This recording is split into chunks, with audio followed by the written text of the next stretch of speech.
آپ نے حدیث علماء سے بارہا سنی، حدیث طویل ہے۔ آقا کریم معراج کی رات گئے تو وہاں مختلف لوگوں کو مختلف عذابوں میں مبتلا دیکھا۔ کسی کی انتڑیاں کٹ کٹ کے گر رہی تھی، کسی کا منہ چیرا جا رہا تھا، کسی کی زبان لوہے کی کینچیوں سے کاٹی جا رہی تھی، کسی پر کھولتا ہوا پانی ڈالا جا رہا تھا، کوئی جو ہے وہ سرانڈ والا گوشت کھا رہا تھا، کسی کے جسم میں لوہے کی میخیں ٹھونکی جا رہی تھی۔ لیکن ایک قوم کو حضور نے دیکھا، ایک بھاری پتھر سے ان کا سر کچلا جاتا ہے اور پتھر کے واپس آنے تک دوبارہ صحیح ہو جاتا ہے، پھر کچلا جاتا ہے۔ حضرت جبریل امین سے حضور نے فرمایا کہ یہ کون لوگ ہیں؟ یا جبریلو من ہاؤلائے، یہ لوگ کون ہیں کہ ان کے سر پتھروں سے کچلے جا رہے ہیں؟ قال ہاؤلائے الذین تثاقلت رؤوسہم عن الصلاۃ المکتوبہ، کہا یہ وہ بد نصیب لوگ ہیں کہ فرض نمازوں سے جن کے سر بوجھل رہتے تھے، نماز پنجگانہ فرض بھی نہیں پڑھا کرتے تھے، یہ وہ بد نصیب ہیں، آج ان کے سر کوٹے جا رہے ہیں۔ یہ تھوڑی سی زندگی ہے، تھوڑی سی زندگی، 60-70 سال بڑی زندگی ہو وہ مگر نصیب ہو جائے تو پتہ نہیں ہے کہ کل ہمارا آنے والا کہاں ہے۔ کتنا غافل اور بد نصیب ہے وہ شخص کہ جس کو سجدہ نصیب نہیں۔ سجدہ تو بندگی کا نام ہے، زندگی آمد برائے بندگی، زندگی بے بندگی شرمندگی۔ بندہ تو ہے ہی بندگی میں۔ کسی شخص نے راستے میں جاتے جاتے چائے کی پیالی پلا دی ہو نا بازار میں، تو ہم جب بھی اس گلی سے گزرتے ہیں اس کو سلوٹ کر کے جاتے ہیں، السلام علیکم، یار اس سے بڑے سلام لیتے ہو، یہ بڑا محبت والا، بڑے اخلاق والا ہے۔ یار جس نے چائے کی پیالی پلا دی ایک مرتبہ، اس کو تو جاتے آتے سلام کر کے جاتے ہو۔ جس رب نے زندگی بخشی ہے، جس رب نے جو ہے وہ ساری بہاریں عطا کی ہیں، اس کے حضور میں جھکا جاتا ہے۔ کتنا متکبر شخص ہے جو اللہ کے حضور نہیں جھکتا۔ اللہ اکبر، کہا یہ وہ بد نصیب لوگ ہیں فرض نمازوں سے جن کے سر بوجھل رہا کرتے تھے۔ اللہ اکبر۔ حضور نبی رحمت صلی اللہ علیہ وآلہ وسلم نے ارشاد فرمایا، نماز چھوڑنا تو خیر بہت بری بات ہے، جو شخص نماز پڑھتے ہیں لیکن جماعت سے نہیں پڑھتے، فرمایا میرا جی چاہتا ہے کہ اپنی جگہ کسی اور کو کھڑا کروں اور جوانوں کا ایک گروہ ساتھ دوں، اور جو لوگ مسجد میں نماز پڑھنے نہیں آتے ان کے گھروں کو آگ لگا دوں۔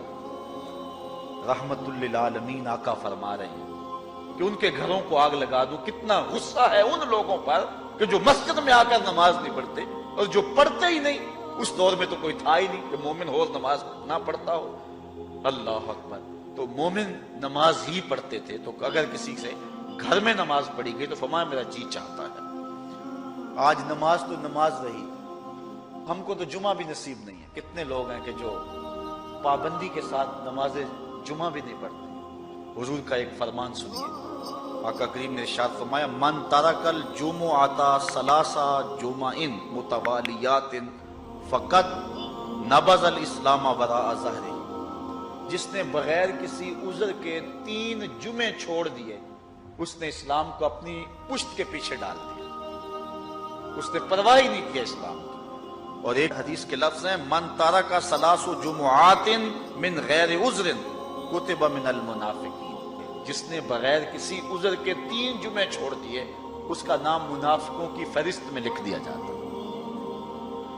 اور ایک حدیث کے لفظ اس حوالے سے ہیں، من ترک ثلاث جمع تہاونا بها طبع اللہ علی قلبہ، جس نے سستی کی وجہ سے 3 جمعے چھوڑ دیے تو اس کے دل پر اللہ غفلت کی مہر لگا دیتا ہے۔ یہ وہ بد نصیب شخص ہے کہ جو نماز جمعہ چھوڑتا ہے۔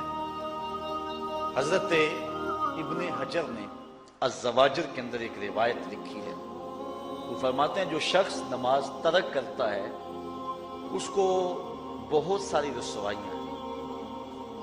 وقت اتنا طویل نہیں ہے کہ ایک ایک چیز کو تفصیل سے بیان کرو۔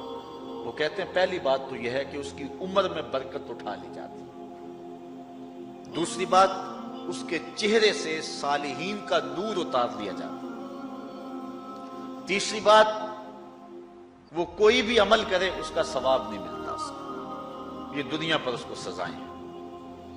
چوتھی سزا دنیا پر اس کو یہ ملتی ہے، اس کی دعائیں قبول نہیں ہوتی۔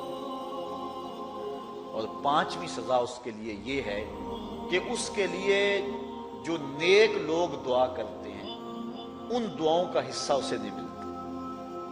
مومن نیک سحری وقت اٹھ کے دعا مانگتے ہیں اللہ پوری امت پر کرم کر دے، تو یہ بھی امت میں شامل ہے۔ دعا اللہ والے کی تو قبول ہوئی، لیکن اس کا حصہ نکال دیا گیا، اس کا حصہ نیک لوگوں کی دعاؤں سے نکال دیا گیا۔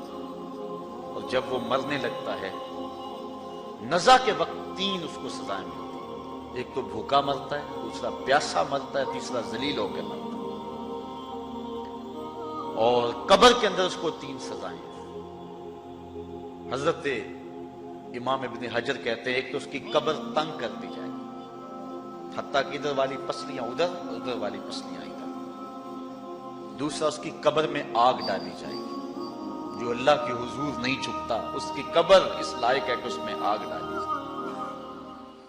اور تیسری اس کے اوپر ایک اژدہا مسلط کر دیا جائے گا جس کا نام ہے شجاع الاقرع، اور جب وہ ڈنگ مارے گا تو 70 گز تک وہ شخص زمین میں دنس جائے گا، اور وہ مسلسل یہ ڈنگ مارتا رہے گا۔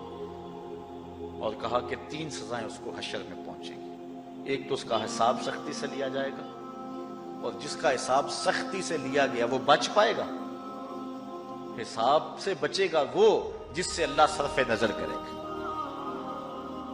اللہ اکبر۔ ایک تو اس کا حساب سختی سے لیا جائے گا، دوسرا اللہ تعالیٰ جل شانہ اپنے قہر و غضب کا اس پہ اظہار کرے گا، اور تیسری اس کو سزا یہ دی جائے گی کہ اس کو جہنم میں ڈال دیا